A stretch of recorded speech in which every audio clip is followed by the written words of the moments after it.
Praise the lord. ఈరోజు సామెత నేర్చుకుందామా? సామెతల గ్రంథం 17వ అధ్యాయం 20వ వచనం. కుటిల వర్తనుడు మేలు పొందడు. బైబిల్ గ్రంథంలో ఎవరు మేలు పొందుతారు, ఎవరు మేలు పొందరో స్పష్టంగా తెలియజేయబడింది.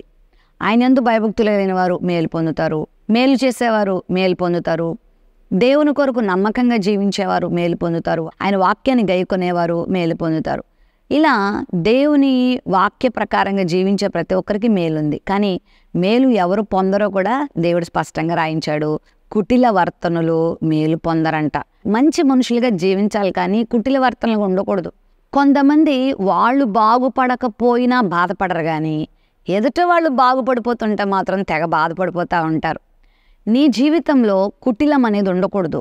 పైకి ఒకలాగా లోపల ఒకలాగా, ఇతరుల యొక్క కీడును కాంక్షించేవారిగా, ఇతరులు నష్టపోతుంటే సంతోషించేవారిగా, ఇతరుల కీడును కోరుకునేవారిగా, వాడు నష్టపోయే విధంగా ప్రయత్నాలు చేసేవారిగా ఉంటే గనక అలాంటి వాళ్ళు మేలు పొందరు. బైబిల్లో చాలామంది అలా కుటిలంగా పనిచేసి నష్టపోయిన వాళ్ళు చాలామంది ఉన్నారు.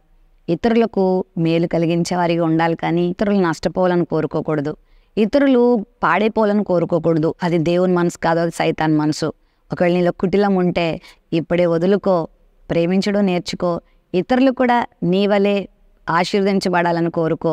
ఇతరుల ఆశీర్వాదాన్ని నువ్వు కోరుకుంటే నీ ఆశీర్వాదాన్ని దేవుడు అభివృద్ధి చేస్తాడు. నేనే బాగుండాలి, ఎదుటి వాళ్ళు బాగోకూడదు, వాళ్ళు నష్టపోవాలి, వాడు కీడు పొందాలి, వాళ్ళు ఇబ్బంది పడాలి అని గనక కోరుకుంటే మనకు మేలు కలగదు. ఇతరుల క్షేమాన్ని మనం కోరుకుంటే మనం మేలు పొందుతాం.